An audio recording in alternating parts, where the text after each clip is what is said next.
Welcome to the Bike Life podcast by Warmshowers Foundation, where we will be sharing knowledge, experience, tools, and stories of touring cyclists and hosts from around the world. I'm Tara Lee, the woman behind the scenes at Warmshowers Foundation, the leading platform for cyclists looking for hosts and to connect with a passionate international community. Find out more by visiting us at Warmshowers.org. Now, on to the show.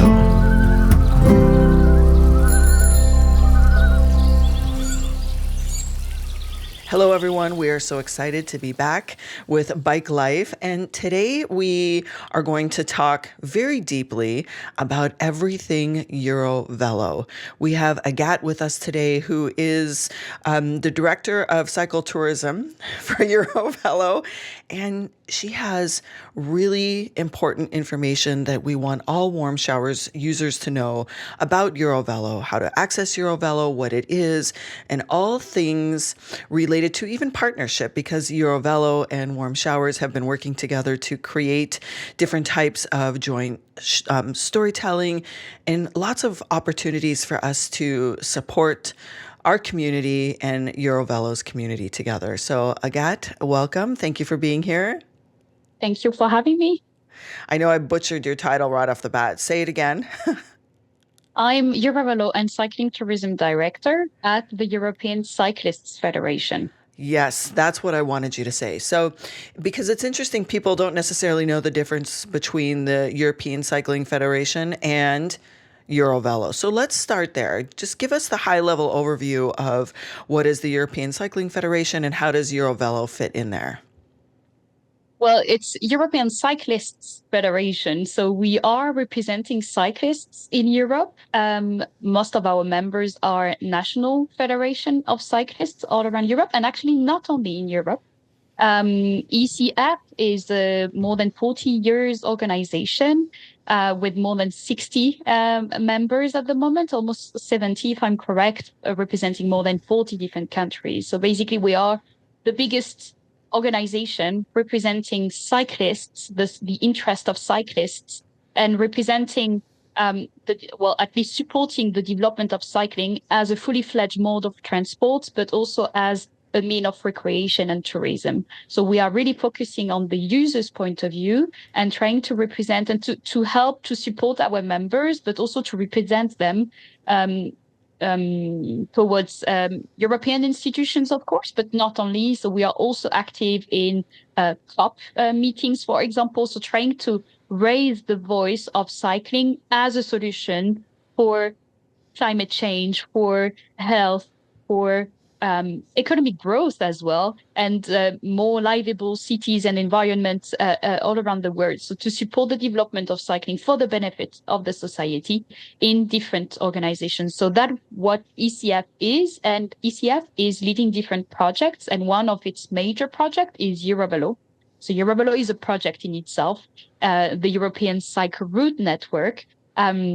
It's a project that started 27 years back by some pioneers in Europe that were starting to create national cycle route networks. So the pioneers were Denmark, the UK at the time, and some other countries that were starting to realize that we could create long-distance cycle route networks at the national level. And they just realized, well, we should have one at a European level as well, matching the national cycle route networks. And that's how EuroVello started. So it was launched in 1997. Back then, it was mainly lines on a map going from one side to the other of Europe, following rivers, following national cycle routes. So trying to fit also to be consistent with the reality.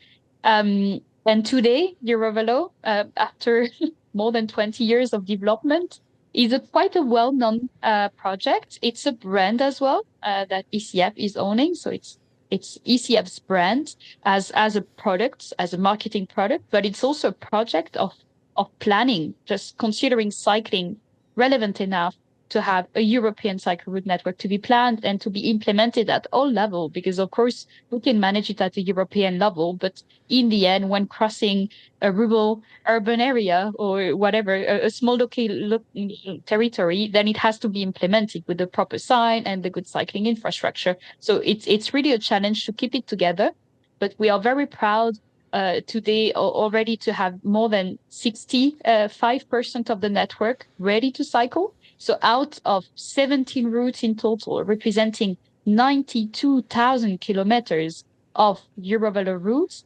60,000 of them, 60,000 kilometers of EuroVello routes are ready to cycle at the moment. That's impressive as a number. But it's not enough because the network is not finalized yet. It's not continuous yet. And it does not include EuroVelo signs everywhere, even though more than 30% of the network has EuroVelo signs. So it's already huge. More than 35,000 kilometers have those little signs in 24 different countries. So that's already an achievement. But we want to go further and continue to grow the network, make it known, and make it useful for its users.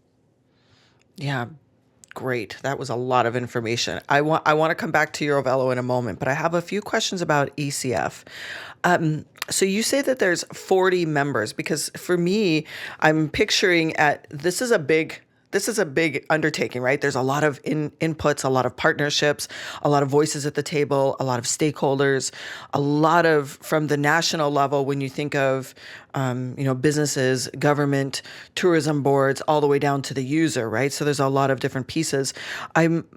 My question is, from the ECF perspective, when you say that there are 40 members, who are they? Are they countries? Are they governments in countries? Are they corporations? Are they user groups? Do you know what I mean? Like, who are the actual stakeholders? So we have 70 members from 70. 40 different countries. And we are an NGO. So basically, our members are the core of our organization, and those are mainly Cyclists Federation. So it's national federation having multiple members at a national level as well. Mm. So that's the core. But we have different kind of members. We have full members that do represent cyclists themselves or our federation of cyclists representatives, and we have associated members as well. So that's the big package of it, let's say. Plus, we have also different networks. So we do work indeed, as you were saying, we do work with multiple kind of stakeholders.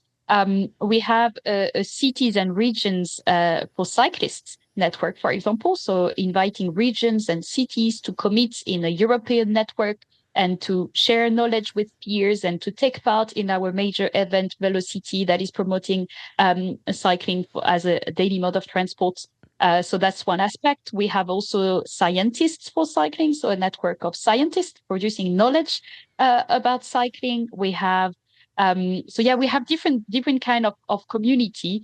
Also the members and certified employers, cycling friendly employers that do promote cycling as a mode of transport for companies to offer to their employees. So we do a lot of activities, and within EuroVello, we do work with national EuroVello coordination centers. So for every country that has some sections of EuroVello, we do invite the stakeholders to get organized at a national level and to define the best organization suited for the country, coordinate and to develop EuroVello at a national level. So out of 38 countries that have some sections of EuroVello, we have at the moment 24 countries having a national EuroVello coordination centers. And those coordination centers usually involve ministries or users organization, tourism agencies, or whatever relevant stakeholders to be involved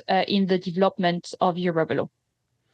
Yeah, okay. So thank you. That really helped clarify. And thank you for saying there's 70 members in 40 countries with ECF. Okay, so that makes sense.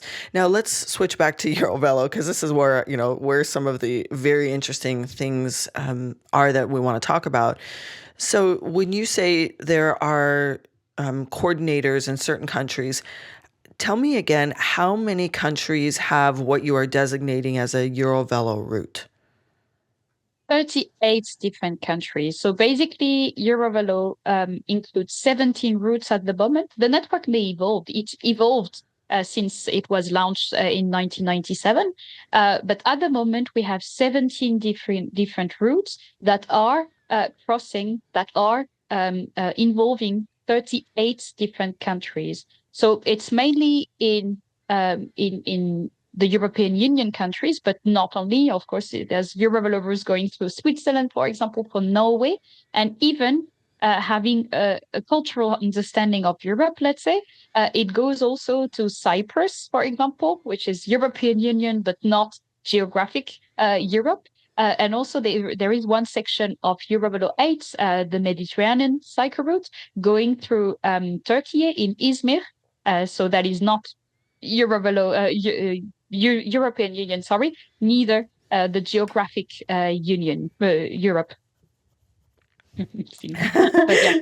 Yes, thank you. And thank you for allowing English to be our baseline language today.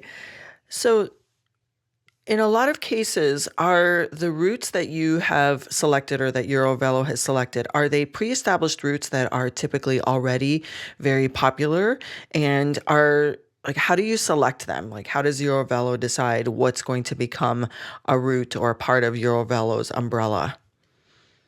Well, allow me to answer your question from a little bit of a different perspective. Going back to the point, to the goal, to the vision of EuroVelo. Basically, EuroVelo is a crazy dream that you can cycle all the way from Norway to Spain, from Ireland to Ukraine, going all directions and all of that with continuous cycle routes. That's the dream. And who is this dream for? I think it's for two type of targets, let's say, of potential users. The first one would be the cyclist enthusiastic, so the crazy cyclist that will cycle long distance, that can spend 3 months on a bicycle, and that will do the total length of a EuroVelo route that is sometimes more than 10,000 kilometers. But we do have also all the type of users, and those would be the beginners offering such a network, a high quality standard network, is also a way to realize that everyone can go on a cycle holiday, on a cycle trip, and even just cycling for one day or cycling to work. And I think it's something that we kind of share with Warm Showers, this idea that we are there for the most committed community, but our goal in our DNA, we would like to convince more people to cycle, and we offer simple solutions for people to cycle more often and safely. So that's one thing. That being said, EuroVelo is a dream, right? So it's just lines on a map.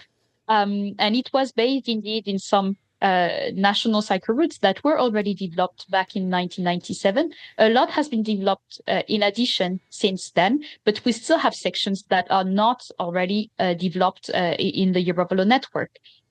So our goal is also to convince the different countries involved that they have EuroVelo sections and that we recommend them to develop those at the highest quality possible. But sometimes it's complex also, considering low density areas in Scandinavia, for example. That's the challenges there are not the same than in the middle of Belgium, for example, in Flanders, where there is a lot of very high quality cycle routes. So the network is very heterogeneous. Some of the oldest cycle routes, the oldest cycle route I would say is the Danube cycle route, and it's part of EuroVelo 6. It's the one following the Danube, but not only also following the Loire Valley. So it's the rivers cycle route. So you can find very well-developed routes and some rather in development, so not meeting such high quality standards. We've been working on it. So we've established a methodology to assess the quality of cycle routes. It's very technical. I will not go into the details of that. Tell me the high levels, though. Tell me the high levels of what qualifies highly developed. Well, so within this methodology, the European certification standard, we've established a certification. So we have one route from the network that is EuroVelo certified, so the highest quality that we can identify in the network. This one is EuroVelo 15, the Rhine cycle route. And we in this methodology, we assess different aspects of the cycle route. So the infrastructure, of course, what type of cycle infrastructure, if not segregated infrastructure, how much is the traffic volume, the motorized traffic volume, the width of the cycle route, the signposting of the route, the quality of the surface. So we analyze all those infrastructure aspects, but we do not limit it to that. We also consider the services along the route. So how many kilometers do you need to ride to get a cycling-friendly accommodation, for example? Where is the nearest train station so that you can get multimodal offers? These kind of things. When can you meet the rest area? And also the promotion. So how easy it is to get information about the cycle route that you are cycling. So that's the general principles of this methodology. The challenge is to collect the data. So it's quite complex to collect the data. And we have a lot of different ideas at the moment. We are exploring different possibilities to better know the quality of the EuroVello network and to push for improved quality. It has proven some results. So in the past 10 years, there has been impressive developments in very different countries. But it's true that sometimes there's a lot to do more to really meet the criteria, to avoid traffic, and to offer the best options for end users. I'm always curious too, and that's very helpful. Thank you. I'm always curious if there is resistance in certain areas to develop, an increased capacity on the cycle route because they feel like, the old school thinking of it will impact traditional tourism, right? I mean, investing government, city dollars into infrastructure for cycling. I mean, there are so many benefits. Obviously, you and I know this. We know it's more than just cycle tourism. It is a way to deal with climate. It is a way to deal with increased community. I mean, there's many reasons why. But do you find that there's resistance from regions, cities, or countries to develop their route due to it impacting traditional tourism? And I'll just preface the reason why I ask this question is because I recently did an interview for a blog, and they asked me the question is, don't people want traditional tourism promoted, not cycle tourism? And I'm like, not if they're forward thinking, not if they're focused on, the health of their communities, the well-being of the climate. So I'll ask you that same question. Well, that's a tricky question because the context is very different from one country to the other, and on the other side of the Atlantic as well, I guess, in your case. But in Europe already, there's a lot of diversity. My impression is that there has been a lot of criticism of over tourism recently, especially after COVID, with waves of tourists just arriving in some locations and really affecting the daily life, so the inhabitants' lifestyle. We do consider that developing cycling infrastructure in general and developing cycling tourism has positive impact on quality of life. So also for the residents' benefits. It's sometimes difficult to demonstrate, especially in non-cycling areas, because most of those that have made this choice of investing on cycling have seen positive results. Is it enough to convince everyone? Not, unfortunately. There's still a long way to go. I mean, there's a momentum on cycling for sure, especially in Europe. The European Declaration on Cycling was adopted by European institutions in April this year, for example. We see that the broad political spectrum is considering cycling as a credible, relevant option. But still, sometimes it's quite difficult to promote properly cycling tourism and as an alternative. And we've seen that, from one country to the other, it's difficult sometimes to be taken seriously. When actually most of the studies that happened demonstrated that the economic impact of cycling tourism is higher than investments on other type of tourism. It brings more benefits to the local economy. It has also multiple but positive aspects on the daily life of the inhabitants and on a lot of different aspects. But it's true that when there is competition, when when a territory is difficult to plan. I mean, for example, along a river, if you have cliffs next to the river, then there is competition on how to dedicate a limited space for different modes of transport. And will cycling be considered as highly as railroads, motorways, or other type of transports? I'm not sure. So that's also when we do face challenges. And that's our role also at ECF to advocate at our level. So it's on the European level. And of course, we are just aiming to support national stakeholders and local stakeholders. But we do try to promote the fact of considering and always having cycling in mind, including when implementing big investments of transport infrastructure, for example. So that's also something we are trying to focus on. Really amazing. Thank you for answering that question. Okay, so let's talk about how our community or how any cyclist, because it's funny you say the crazy cyclists that ride the whole 10,000 kilometer route. Well, those are our users. That's our community, right? We have a lot of cyclists that do extended tours. I mean, some do short, some do long, but the majority of our lifetime dedicated cyclists do longer tours. So how can they access and utilize the EuroVello routes? How can they access? Sorry, can you repeat the question? Yes, how can they access and utilize EuroVello routes? Well, EuroVello is there for everyone. I guess the most experienced cycling tourists or cycling tourers would use some sections of EuroVello, but will not maybe target them. I've been myself, I've done a long distance cycle trip as well of 10 months. And I've been crossing some EuroVello routes from time to time, but it was just by accident. You know, I was going from one point to the other and I was using sections of EuroVello routes. I guess when you cycle a lot of time and when you are very much experienced, you realize that it's not all about EuroVello. And it's true. I mean, EuroVello is not enough because it's not going deep enough, and it's it's not a complete network. It's just a European network. So it's synthesized kind of the cycle route offers, and it calls for additional routes at a national and regional level for sure. That's also our statement. I mean, we do promote that as well. But still, it gives a general overview and a general idea of what could be, cycling if it was considered highly enough. And I think that's what we share also with Warm Showers as a community, and we just want cycling to be recognized as something serious.